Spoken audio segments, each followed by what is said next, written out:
हमारे चैनल को सब्सक्राइब करें और बेल आइकन दबाएं। नमस्कार, आदाब। मैं अनूप सोनी क्राइम पेट्रोल सतर्क के ब्लैक हेडलाइंस अध्याय के आज के एपिसोड में आप सबका स्वागत करता हूं। हमारी हंसती खेलती दुनिया हमारे बच्चों से है। इनकी मासूमियत और मुस्कान इस दुनिया को रहने के लिए एक खूबसूरत जगह बनाती है। इनकी छोटी छोटी आंखों में भविष्य के न जाने कितने बड़े बड़े सपने समाये होते हैं, लेकिन कई बार हैवानियत के क्रूर पंजे इनसे इनका सब कुछ छीन लेते हैं। इनकी हंसी, इनकी मासूमियत और इनका पूरा भविष्य।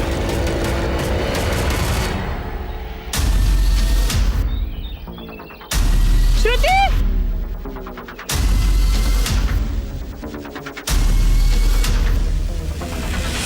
एनसीआरबी यानी कि नेशनल क्राइम रिकॉर्ड ब्यूरो की एक रिपोर्ट के हिसाब से भारत में लगभग हर 8 मिनट में एक बच्चा अगवा किया जाता है। लेकिन क्या आपने कभी सोचा है कि जिन बच्चों को अगवा किया जाता है उनके साथ क्या होता है?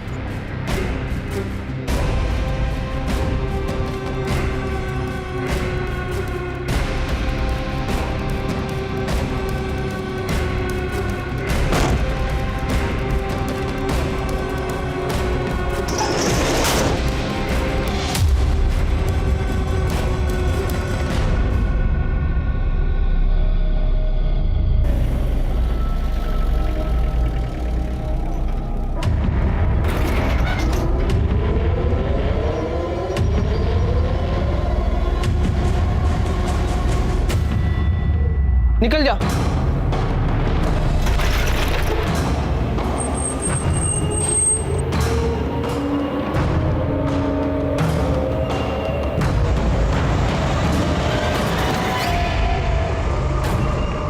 एक जरा सी चूक और ये बच्चे ऐसी घिनौनी दुनिया में पहुंच जाते हैं जिस दुनिया के लिए नर्क एक बहुत छोटा शब्द है।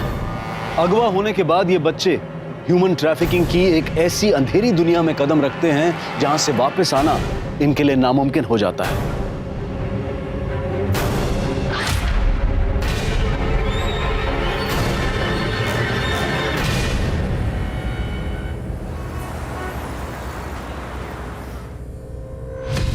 सर पता नहीं राधा कहाँ चली गई। किस वक्त निकली है घर से? वो सुबह निकली थी स्कूल के लिए, बहुत जल्दी में थी वो। आई जल्दी करो, स्कूल बस निकल जाएगी, फिर टीचर भी डांटेगी। राधा बेटा 2 मिनट, मेरे हाथों में आटा लगा है, मैं पहुंच के आ रही हूँ।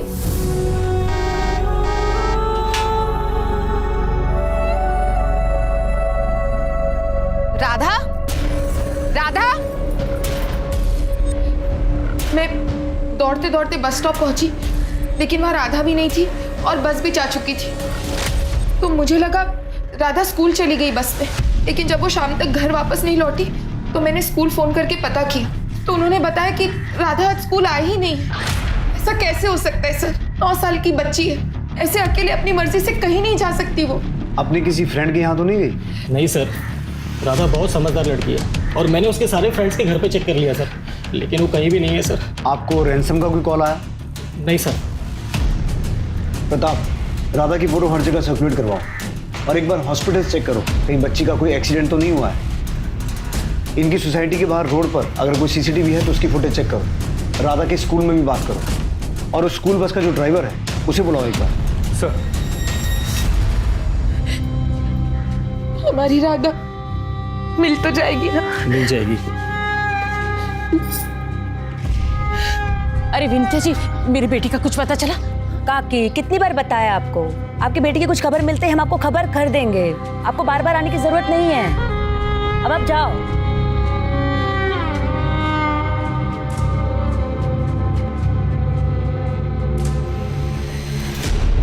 आपकी बेटी भी 12 साल की थी मेरी काजल। कहती थी माँ मैं तुम्हें छोड़कर कभी भी कहीं नहीं जाऊंगी, लेकिन 6 साल हो गए, अभी तक उसका कुछ पता नहीं चला। पता नहीं मेरी काजल कहाँ होगी, किस हाल में होगी।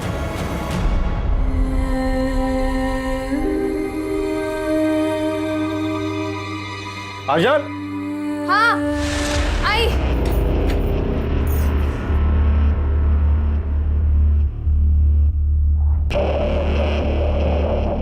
आप गोपाल के काम पे ध्यान क्यों नहीं देते हैं? इसे भी लगा लीजिए अपने साथ। 150। अभी तो पढ़ रहा ही है, पढ़ाई पे ध्यान देने दे इसे। आम के लिए तो आगे पूरी उम्र पड़ी है। तुम भी खा लो। नहीं, वो मैं बाद में खा लूंगी।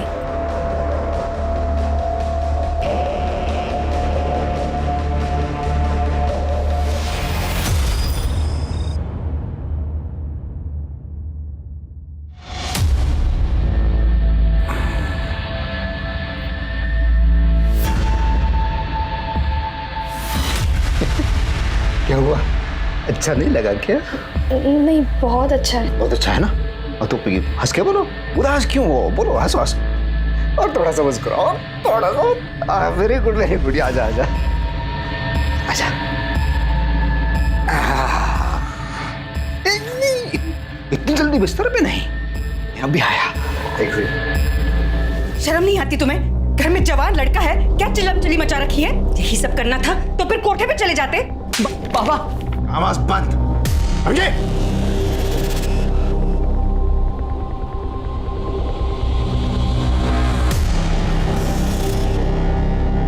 ये एक ऐसी भयानक दुनिया है जहां चेहरे बदल जाते हैं, लोग बदल जाते हैं, लेकिन अगर कुछ है जो कभी नहीं बदलता तो वो है अगवा हुए इन बच्चों की तकदीर। हमें कुछ नहीं पता साहब, हम तो गए थे वहाँ रोज की तरह। राधा बिटिया नहीं आई तो हमें लगा कि वो बीमार हो गए, इसलिए हम वहाँ से चले गए साहब। लेकिन राधा की माँ का तो कहना है कि उसने बस हॉर्न की आवाज सुनी थी और उसके बाद राधा बस की तरफ दौड़ी भी थी। लेकिन जब राधा की माँ वहां पहुंची, ना तो बस वहां थी ना ही बच्ची। अब हम क्या बताएं साहब, हमने तो आज राधा को देखा ही नहीं। सर कुछ दिखाना है। सर ये देखिए, राधा की स्कूल बस स्टॉप पे खड़ी है। अभी बस स्टॉप से निकली और यहाँ से राधा दौड़ के आई और फिर बस के पीछे भागते हुए गई। और उसके बाद राधा की मदर सुधा यहाँ पहुंची। इसके आगे की फुटेज? सर यहाँ से 300 मीटर दूर दूसरा एक सीसीटीवी कैमरा है, ये उसकी फुटेज। राधा दौड़ के यहाँ तक आई और रुक गई, और अब यहाँ से ऑटो आई, राधा को अंदर खींच लिया और चली गई। किडनैप कर लिया उसे। इस ऑटो का नंबर चेक किया? सर फेक है।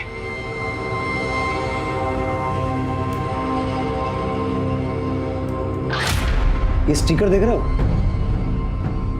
प्रताप, इस ऑटो की फोटो ट्रैफिक पुलिस को भेजो और उन्हें कहो ये स्टिकर वाला ऑटो जहां भी देखे हमें इन्फॉर्म करें। लेकिन सर इसमें तो बहुत टाइम लग जाएगा। प्रताप, हमारे पास ऑप्शन क्या है? जो लोग दीमक बनकर इन बच्चों का भविष्य खराब कर रहे हैं उनका पकड़ा जाना जरूरी है। हमारे एरिया में पिछले 6 महीने में ये 5वां केस है। माँ बाप की जरा सी नजर हटती है और इन बच्चों का भविष्य खराब हो जाता है। कुछ भी करो, हिस्ट्री शीटर्स को उठाओ, खबरियों को काम पे लगाओ। I want this girl back. Sir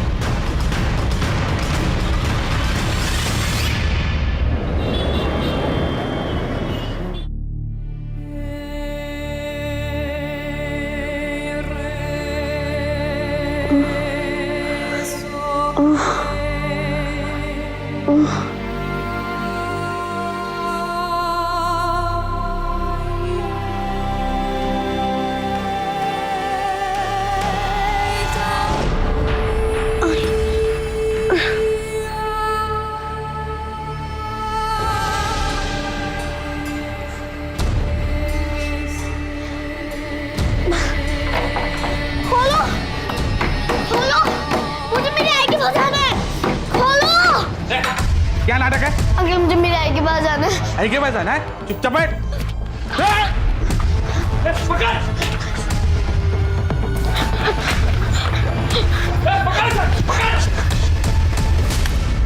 क्या है? हाँ, चलो चलो धंधे पर लग जाओ। बेटा, तेरा नाम क्या है? मुझे मेरी आई के पास जाना है। मुझे मेरी आई के पास जाना है। अरे तेरी आई नहीं तो भेजा है मुझे तुझे लाने के लिए। हाँ, आएगी ना मेरे साथ? हाँ हाँ।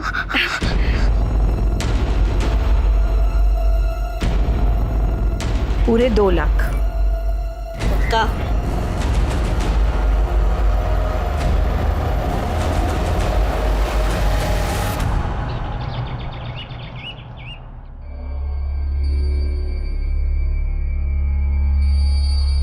दूध रखूँ आप?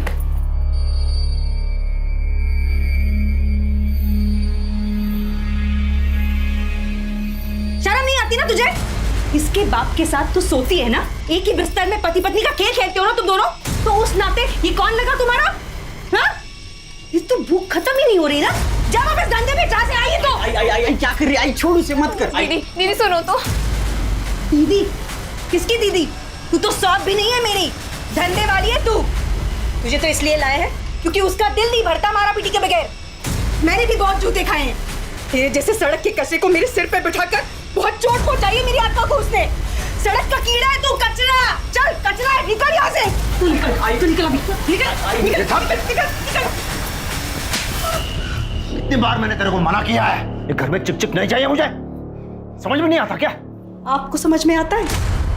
आस पड़ोस के लोग बातें कर रहे हैं। वो जोशी की बीवी पूछ रही थी कि चलता क्या है तुम लोगों के घर में। अरे कौन है इतनी जोशी से भाई?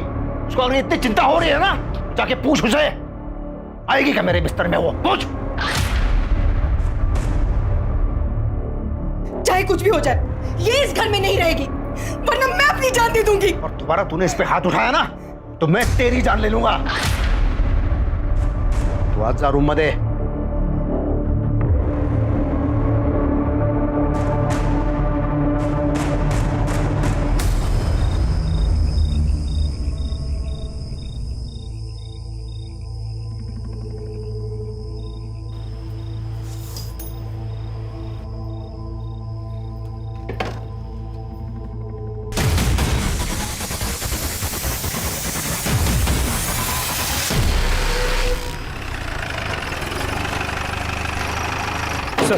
सर ट्रैफिक पुलिस का कॉल आया था। उन्होंने एक सस्पिशियस ऑटो को जब्त किया है जिस पे ठीक उसी तरह का स्टिकर था जैसे राधा को किडनैप करने वाली ऑटो पे था।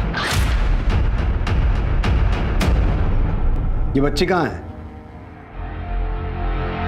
वो मैं नहीं जानता साहब, मैं तो पहली बार देख रहा हूँ इसे। पहली बार देख रहा है? ये बच्ची किडनैप हुई है, और अगर तूने किडनैपिंग नहीं की तो तेरे ऑटो से इसकी चेन कैसे मिली? और हमने सीसीटीवी फुटेज में देखा है इस बच्ची की किडनैपिंग तेरे ऑटो से ही हुई है। अब बोलेगा या पहले हाथ पैर तोड़वाएगा फिर बोलेगा? भाग। अरे साहब, अरे साहब, अरे साहब, अरे बताता हूँ। मैंने किडनैपिंग नहीं किया साहब। मैं बस उन लोगों के लिए ड्राइविंग करता था साहब, जिसका वो लोग मुझे एक दिन का 10,000 रुपए देते थे। बाकी इस बच्चे को मैंने नहीं उठाया साहब, और वो उसे कहाँ लेके गए मैं नहीं जानता साहब। उन लोगों का नाम, पता, हुलिया, एक एक डिटेल बता, और सब कुछ ठीक ठीक। जरा सी भी होशियारी की ना तो उल्टा टांग के नंगा करके मारूंगा। जी सर। सर सावेवाड़ी में मर्डर हुआ है।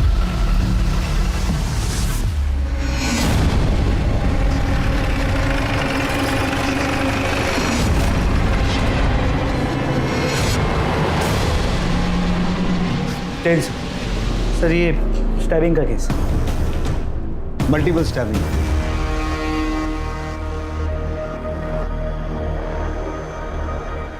क्या हुआ था यहाँ?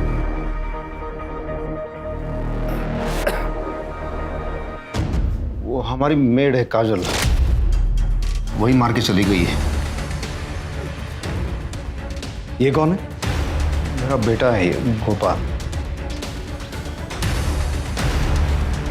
किसी ने मारा है सर। मेड ने? हाँ, इससे मारा। मैं अंदर सो रहा था, आई की चीख सुनी, बाहर आकर देखा। आई! तूने मेरे आई को मारा? उसके हाथ में गहने थे। क्या बिगाड़ा था उसने तेरा?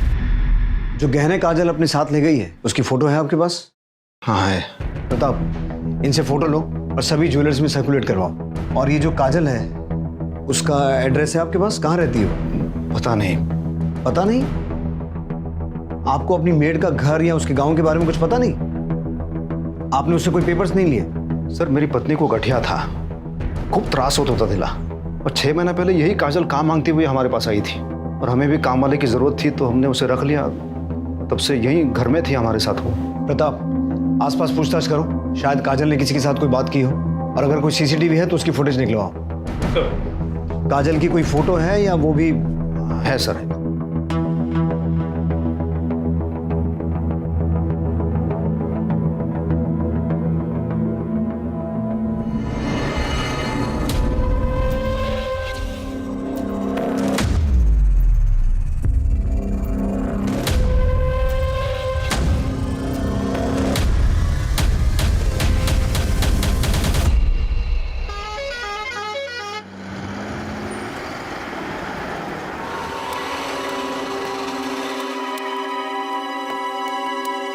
ले थारे पैसे। अच्छा छोरी, थारे को मारे लाडे सर से मिलाती हूँ।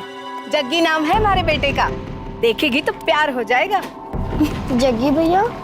बावड़े है के? वो तेरा भैया नहीं, वो तो तेरा। यूरी लक्ष्मी, अपने छोरे को अकेला छोड़कर क्यों जाती है? देखती नहीं कितना चिल्लाता है थारा छोरा। देख आप भी दरवाजा बंद किया। क्या? देख जग्गी, जग्गी।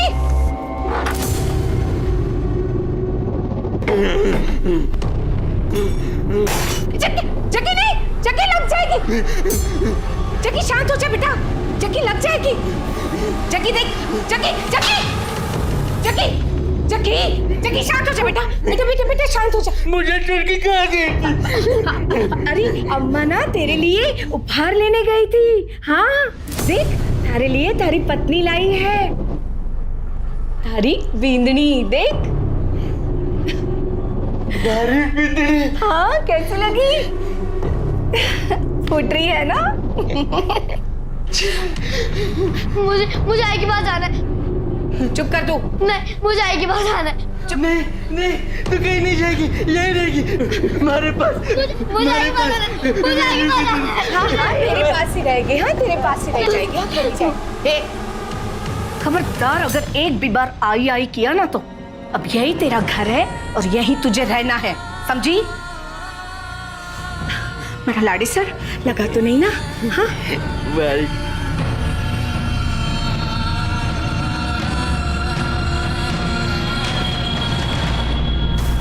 सर, ये जो शंकर की फैमिली है ना पूरी पागल है। और ये शंकर, उसका ना ट्रांसपोर्ट का काम था, लेकिन एक नंबर का घटिया आदमी है वो। अपनी बीवी को ना बहुत परेशान करता था वो, बेचारी दिन रात रोते रहती थी। अब आप ही सोचिए, इस उम्र में दूसरी बीवी ले आया वो। दूसरी बीवी? कौन? सर उनके घर में थी ना वो काजल। लेकिन वो तो उनकी मेड थी ना। कोई मेड वेड नहीं थी सर वो। मुझे तो कंचन ने खुद बताया था कि शंकर दूसरी बीवी ले आया है करके। शायद वो ये बात हमसे छुपाना चाहता था कि काजल उसकी दूसरी पत्नी है। इनफैक्ट कंचन ने अपने पड़ोसियों से शिकायत भी की थी कि घर में आए दिन झगड़े होते रहते। सर कंचन शंकर से डरती भी थी। सर, कंचन का पोस्टमार्टम रिपोर्ट। पेट में 4 बार स्टैब किया गया है। मौत का वक्त रात 12 और 1 के बीच का है। लेकिन शंकर ने इतनी बड़ी बात हमसे छुपाई क्यों कि काजल उसकी दूसरी पत्नी है? शंकर और गोपाल दोनों को बुलाओ। सर कोई पत्नी नहीं है सर, बेकार की बातें कर रहे हैं। अच्छा, सब बेकार की बातें कर रहे हैं? तुम्हारे घर से हर रोज रोने चिल्लाने की आवाजें आती थी, मारपीट होती थी, लड़ाई झगड़ा होता था। एक जवान औरत को तुमने अपने घर में रखा हुआ था। सर मेड थी वो, घर के सब काम करती थी। तू बोल। सर ये भी तो वही बोलेगा ना, मेड थी तो थी। शंकर, अब एक झूठ और बोला ना तो पहले मारूंगा फिर पूछूंगा। हमें सब पता है, काजल तेरी पत्नी थी, तेरे शारीरिक संबंध थे उसके साथ। और ये बात तेरी पहली पत्नी कंचन को पसंद नहीं थी, वो तुझे टोकती थी, इसीलिए तूने कंचन का मर्डर किया। नहीं सर, ऐसा कुछ नहीं हुआ था, मैंने कुछ नहीं किया सर। गायतुंडे, ये ऐसे सच नहीं बोलेगा, उल्टा टांगो इसे। सर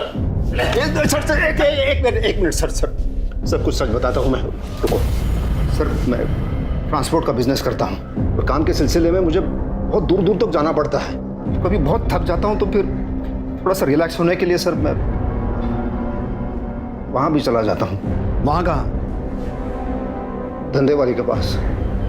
सर उस काजल पे तरस खा के मैं उसे अपने घर ले आया था। सोचा था उस नरक से निकाल के मैं उसे एक अच्छी जिंदगी दूंगा, लेकिन सर उसने मेरी पत्नी को ही मार डाला सर।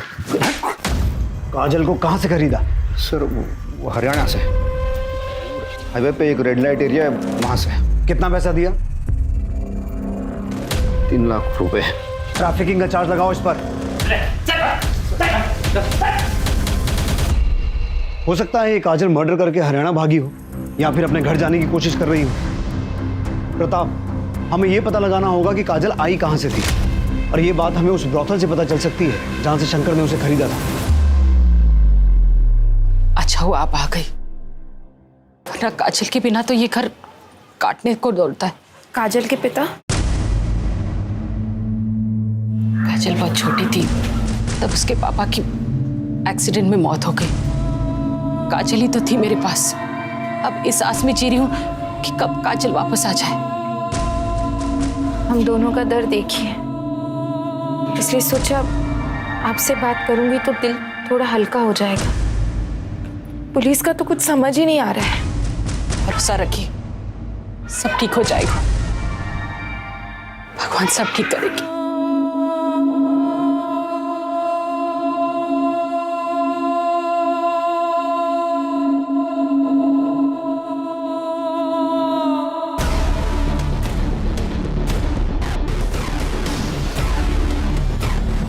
हाँ सर, यही है।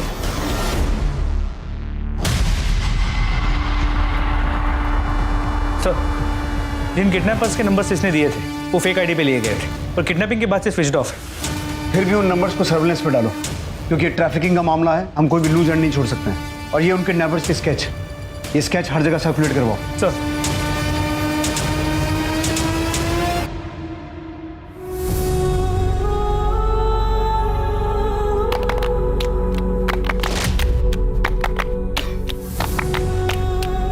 राधा, तू यहाँ है और मैंने पूरा घर छान मारा। मना किया था ना बाहर खेलने के लिए, पता है ना बुढ़ा बाबा पकड़ के ले जाता है। अरे आई, मैं आपको छोड़ के कभी नहीं जाऊंगी, हमेशा आपके साथ रहूंगी। बस बस, अब मेरी आई बनने की कोशिश मत कर, डरा दिया था मुझे।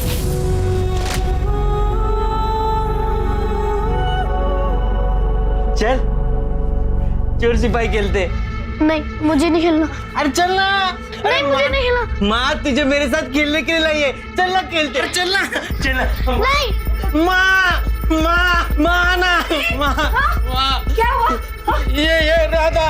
राधा, क्या किया रे? हाँ, इधर इधर, क्या किया तूने मेरे बेटे के साथ? हाँ, सच बता। मैंने तो जग्गी भैया को कुछ नहीं कहा। रे भैया नहीं है वो तेरा, कितनी बार समझाऊं, भैया नहीं बोलने का। जग्गी बेटा, महाराज से मेरी बात हुई, जल्दी तेरी शादी का मुहूर्त निकालेंगे वो। क्या? मेरी शादी होगी, जग्गी की शादी होगी, हाँ। विश्वास भी होगी। बेशरम, ऐसे नहीं बोलते। मेरी शादी होगी, मेरी शादी होगी।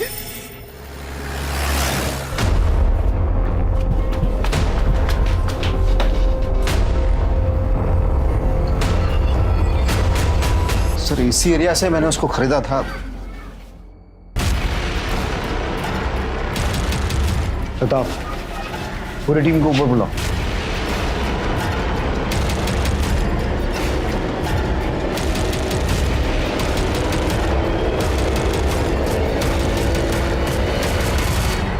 रोज का धंधा है साहब हमारा। ये जो गरीब लड़कियां है ना, रोजी रोटी के लिए आती है यहाँ। तुम्हारे पास लड़कियां कैसे आती हैं हमें पता है। ये एक लड़की है काजल, ये कहाँ से आई थी, इसका घर कहाँ है? वैसे तो किसी के घर का पता नहीं होता हमारे पास, एजेंट होते हैं हमारे। एक एजेंट है हमारा, देहरादून में रहता है, अशफाक। वो ही लेकर आया था इसे। कब लाया था? कुछ 2 साल हो गए। अशफाक का एड्रेस और नंबर चाहिए मुझे। साहब, मैंने कुछ ना किया। अरे मुझे ना बताता हूँ। बोल। वो लड़की मेरे पास गुजरात से आई थी साहब। गुजरात में कहाँ से? वलसाड।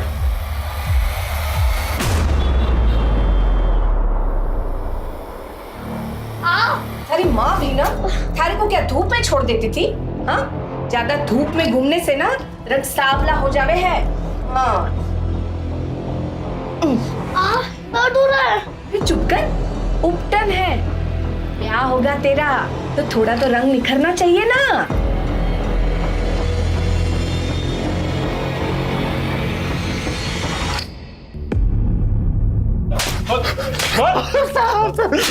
ध्यान से देख, कहां से उठाया था इसे? सब कौन है ये पहचान नहीं पा रहा। अपने दिमाग के घोड़े को 6 साल पीछे दौड़ा। ध्यान से देख इसे। काजल नाम है इसका। साहब, इसका तो पता नहीं। 6 साल पहले मैंने काजल नाम की एक लड़की को किडनैप किया था, मुंबई से। मुंबई में कहां से? थाने में, आनंद नगर से। 6 साल पहले मुंबई में आनंद नगर से? उस बच्ची की फोटो है? दिखा।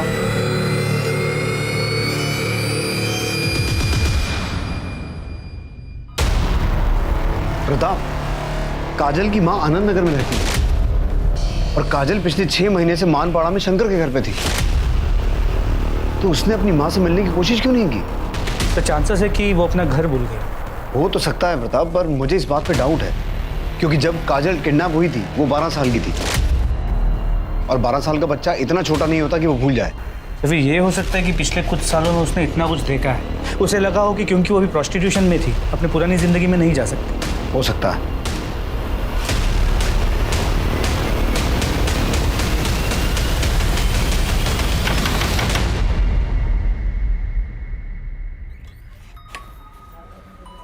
साहब आप लोग, हमें आपकी बेटी की कुछ खबर मिली। कहाँ है वो ठीक है ना? देखिए, हमें ये तो नहीं पता कि आपकी बेटी है कहाँ, लेकिन उस पर खून का आरोप लगा है। जो कहानी मुंबई से शुरू हुई थी, वो कहानी गुजरात, हरियाणा और देहरादून होते हुए फिर से मुंबई आ गई। पुलिस को पता चल गया था कि ये काजल वही काजल है जिसे आज से 6 साल पहले मुंबई से अगवा किया गया था। काजल की मां कुसुम की उम्मीद पूरी हुई, उसकी बेटी काजल जिंदा थी, लेकिन सुधा और विनोद का इंतजार पूरा नहीं हुआ। उनकी बेटी राधा एक अजीब से परिवार में फंसी हुई थी। गुड्डे गुड़ियों के साथ खेलने की उम्र में उसकी शादी उससे 20 साल बड़े एक मानसिक तौर पर कमजोर लड़के से करवाई जा रही थी। पुलिस राधा और काजल दोनों को ढूंढ रही थी, लेकिन फर्क सिर्फ इतना था कि इस बार पुलिस काजल को सिर्फ उसकी गुमशुदगी के लिए नहीं, बल्कि कंचन के खून के लिए भी ढूंढ रही थी। गुड मॉर्निंग भाई। गुड मॉर्निंग भाई, मैं मीटिंग के लिए लेट हो रहा हूँ, मैं जा रहा हूँ। बाय भाभी। बाय। सुनो, मैं 3-4 घंटे के लिए माँ से मिलके वापस आ जाऊंगी, ठीक ना? और तुम्हारी माँ को मेरा नमस्ते कहना। मेरी माँ तुम्हारी माँ नहीं है। चलो बाय। हाँ।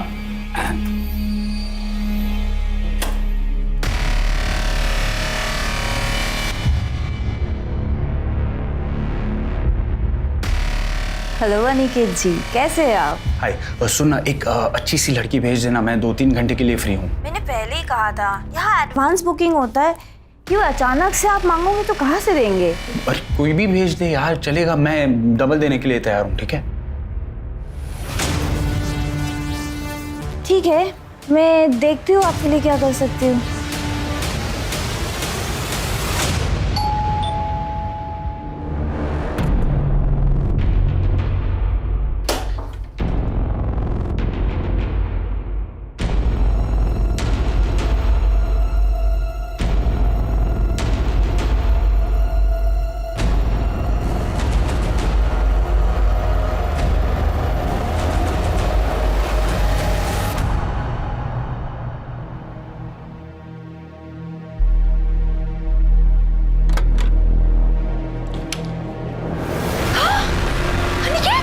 स्टैब किया है किसी ने?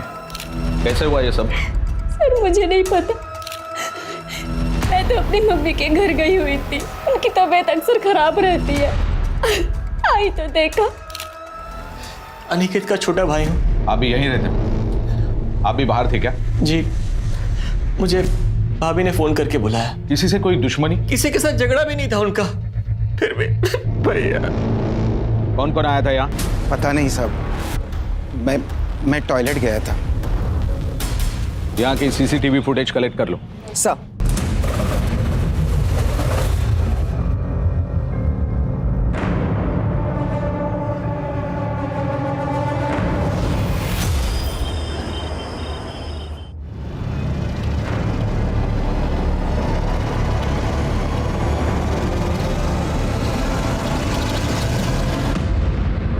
May I come in, sir?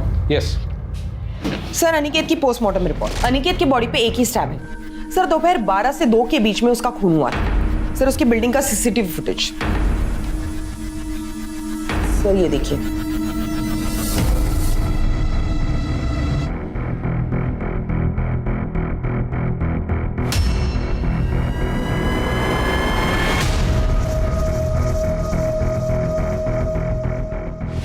Yatin तो कह रहा था कि शीतल के कॉल करने के बाद वो वहां गया था। भाभी ने फोन करके बुलाया, लेकिन फुटेज में साफ दिखाई दे रहा है वो पहले ही वहां गया था और काफी देर तक सोसाइटी में अंदर ही था। सर, आपने इस लड़की को नोटिस किया? काफी घबराई हुई है।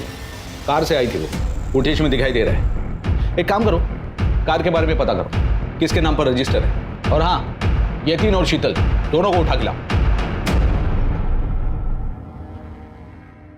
हाँ, तो क्यों मारा अपने भाई को? नहीं सर, मैंने कोई खून नहीं किया। हवलदार, तो इस सीसीटीवी फुटेज में क्या तेरा भूत घूम रहा है तेरी भाभी आने से पहले?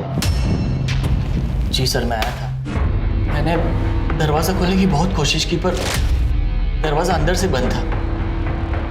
लेकिन तू सोसाइटी के बाहर नहीं गया? जी सर, मैं ऊपर स्टेयरकेस पे स्मोक कर रहा था, तभी भाभी आए, इन्होंने दरवाज़ा खोला और इनकी चीख सुनकर ही मैं नीचे आया। ऐसा भी हो सकता है ना कि यतिन घर पे गया होगा, इसका अपने भाई के साथ झगड़ा हुआ होगा और फिर इसने अपने भाई का खून किया होगा। उसके बाद स्टेयरकेस पे जाके स्मोकिंग की होगी, फिर आप आई और आपने अनिकेत की बॉडी देखी। आप ये सब क्या कह रहे हैं? ऐसा कुछ भी नहीं हुआ था। हवलदार, इस औरत को जानते हो? नहीं सर। सर, अभी भी बेलापुर पुलिस ने एक वीडियो वायरल किया है। एक खून में एक लड़की सस्पेक्ट है। ये उसी लड़की का वीडियो है। सर, ये लड़की काजल जैसी लग रही है। ये काजल ही है। प्रताप, बेलापुर पुलिस को ये केस हमारे यहाँ ट्रांसफर करने के लिए रिक्वेस्ट भेजो। ओ सर। लक्ष्मी, इस महीने की 17 तारीख का सुबह 11 से 1 बजे का शुभ मुहूर्त है इन दोनों के ब्याह का। एक बार तेरे छोरे का ब्याह हो गया ना तो इसकी हालत में भी सुधार होगा। जी महाराज। बस शादी तक जक्की को समझाना। याद है ना पिछली वाली के साथ क्या किया था इसने? जी हाँ महाराज। सर, अनिकेत मर्डर केस जिसपे काजल एक प्राइम सस्पेक्ट है, उसकी एक नई लीड मिली।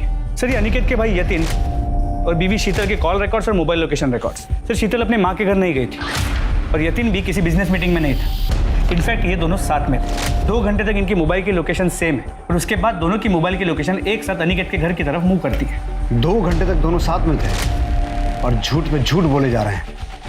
उठा के लाओ दोनों को। सर, आपने तो कहा था कि जिस दिन अनिकेत का मर्डर हुआ था और आपकी माँ अंधेरी ईस्ट में रहती है। जी सर। लेकिन आपकी मोबाइल लोकेशन तो बता रही है कि आप बेलापुर से बाहर गई नहीं। ये आप क्या कह रहे हैं? सच कह रहा। और यही नहीं, हमें यह भी पता है कि आप कहां थी और किसके साथ थी। कब से अफेयर चल रहा तुम दोनों का? पिछले 1 साल से सर। अनिकेत बहुत ही अय्याश किस्म का आदमी था सर। उसे रोज नई नई लड़कियां चाहिए होती थी। कॉल गर्ल्स बुलाता था सर घर पे। हमारे बीच ज़्यादा कुछ नहीं था, हम सिर्फ नाम के ही हस्बैंड वाइफ थे। इसी बीच सर मैं यतिन के क्लोज आ गई और तुम्हें लगा कि अनिकेत के रहते तुम दोनों खुल के मिल नहीं पाओगे, इसलिए दोनों ने मिलकर अनिकेत का मर्डर कर दिया। नहीं नहीं सर, हमने ऐसा कुछ नहीं किया। उस दिन शीतल मुझसे मिलने होटल आई थी, हमने थोड़ा सा साथ में टाइम स्पेंड किया। फिर मैंने ही शीतल से कहा कि पहले मैं घर जाता हूँ, तुम आधे घंटे बाद आना ताकि भाई को शक ना हो। फिर मैं घर पे गया तो दरवाजा पहले से ही अंदर से बंद था, भाई दरवाजा ही नहीं खुल रहे थे। यतिन को लगा कि अनिकेत किसी लड़की के साथ अंदर होगा सर। हेलो। हाँ शीतल, आई एम श्योर अनिकेत अंदर किसी के साथ है। इस बार तुम उसे रंगे हाथ पकड़ सकती हो और तुम उसे आसानी से छोड़ पाओगी। ठीक है, मैं अभी आ रही हूँ, अभी आ रही हूँ मैं। लेकिन सर जब मैं आई तो डोर बाहर से बंद था। नहीं शीतल, दरअसल यतिन ने काजल को घर से निकलते हुए देख लिया था। उसने ये बात तुम्हें बताई, तुम्हें गुस्सा आया, तुम गुस्से में घर आई और तुम दोनों ने मिलकर अनिकेत का मर्डर किया। यही हुआ था ना? नहीं सर, ऐसा कुछ नहीं हुआ सर। प्रताप, इन दोनों से अपने तरीके से पूछताछ करो। सर हम सच कह रहे सर, हमने कुछ नहीं किया सर। सर, उस कार का पता चल गया जिसमें काजल अनिकेत के पास गई थी। सर, वो कार किसी दिशा नाम की औरत के नाम पर रजिस्टर है जो लड़कियां सप्लाई करती है। काजल कहाँ है? पता नहीं सर, उसकी काफी दिनों से कोई खबर नहीं है। तुम कैसे जानती हो काजल को? उससे भी प्रोस्टिट्यूशन करवाती थी? नहीं साहब, वो तो कुछ दिन पहले मेरे घर पे सिर्फ मेड का काम करने आई थी। तो फिर तुम काजल के साथ अनिकेत की सोसाइटी में क्या कर रही थी? लड़कियां सप्लाई करती थी उसे? काजल को भी सप्लाई किया था? नहीं सर। विनीता, सर बता दूं, मैं ही लेके गई थी उसे वहाँ। काजल का नंबर है तुम्हारे पास? हाँ, मैंने उसे एक फोन दी थी, कही थी काम हो जाए तो मुझे कॉल करे, पर वो फोन ही नहीं उठा रही है। प्रताप, इससे काजल का नंबर लो और फोन ट्रैक करो।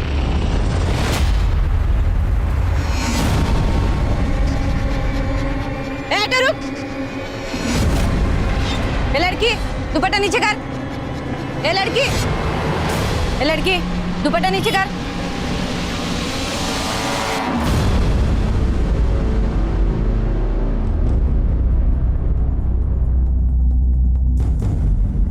काजल, ये सब क्यों किया तुमने? मैं जानता हूं बचपन से ही तुम्हारे साथ क्या क्या हुआ है और मुझे उस बात का अफसोस भी है, लेकिन तुमने भी जो किया वो सही नहीं था। तुम तो खुद एक औरत हो ना, बावजूद इसके तुमने एक दूसरी औरत को मारा सिर्फ इसलिए क्योंकि तुम उसके पति के साथ रहना चाहती थी। चाहत? साहब, हमारी जैसी अभागनों की कोई चाहत नहीं होती। मेरी तो पूरी जिंदगी एक भयानक सपना बनकर रह गई, कभी कुछ सही नहीं हुआ। तो कंचन को मार के सब सही कर लिया तुमने? नहीं सर, हमने कंचन दी को नहीं मारा।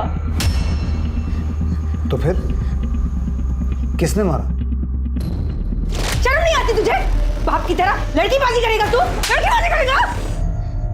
हमें तो खुद कंचन दी के लिए बुरा लगता था। भली औरत थी वो, उसका पति जल्लाद था साहब। वो मुझे खरीद कर सिर्फ इसलिए लाया था ताकि मेरे जिस्म को नोच खरोच सके।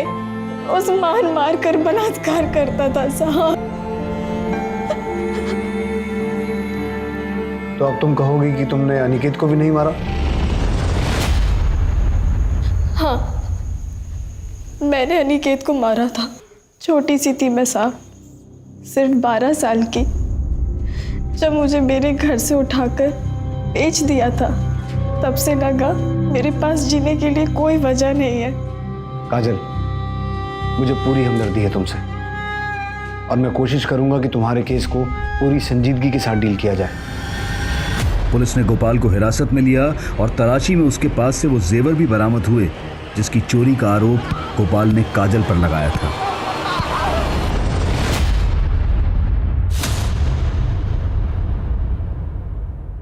ए छोरी, यहाँ का समय हो गया, चल। नहीं, मैं नहीं आऊंगी। चल बोला ना, मैं नहीं आऊंगी। यहाँ का समय हो गया, चल। ए रुक, पकड़ो उसे, रुक। अरे यहाँ बैठ। ए छोरी, रुक। नहीं, मैं नहीं आऊंगी। तू ऐसे नहीं मानेगी ना? ये पिछले 6 साल से तुम्हारा इंतजार कर रही है।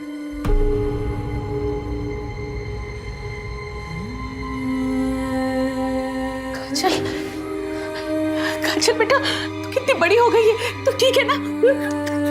ठीक है ना बेटा? दूर हटो हमसे। क्यों भेजा आपने हमें? क्यों? ये तो क्या बोल रही है बेटा? हम सब जानते हैं, आपने उस औरत से पैसे लिए थे और आपने हमें बेचा।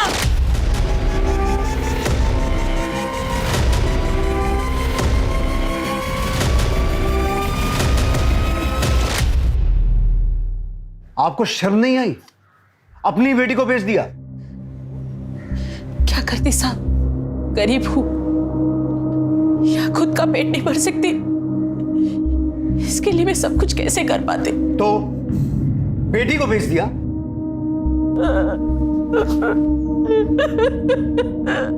क्या कोई भी मां अपने हाथों से अपने बच्चे को अंधे कुएं में धकेल सकती है? इसकी कल्पना कर पाना भी मुश्किल है। लेकिन काजल का दुर्भाग्य ऐसा था कि उसकी अपनी मां ने ही उसका सौदा किया था और वो भी चंद सिक्कों के लिए। कुसुम से पुलिस को पता चला कि उसने काजल को किससे बेचा था। उसके बाद पुलिस ने ह्यूमन ट्रैफिकिंग के एक बड़े नेक्सस को खत्म कर डाला। ये नेक्सस भारत के लगभग 10 राज्यों में फैला हुआ था और हजारों लड़कियां इसका शिकार हो चुकी थी।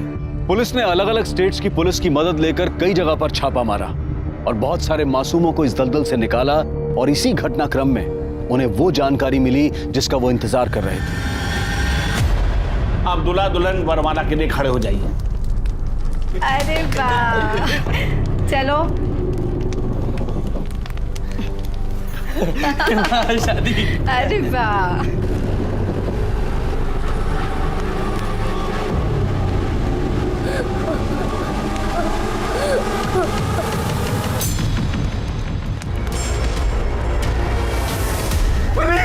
पुलिस आ गई। पुलिस। ये पुलिस को किसने बुलाया? मैंने बुलाया।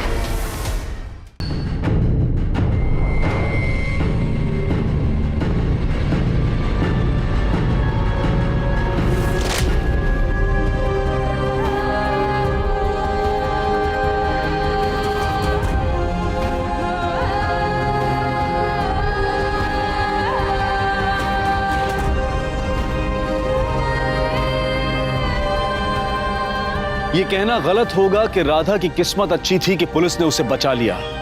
क्योंकि किसी भी बच्चे की जिंदगी में इतना दर्द होना ही नहीं चाहिए। बच्चे फूलों से भी ज्यादा नाजुक होते हैं।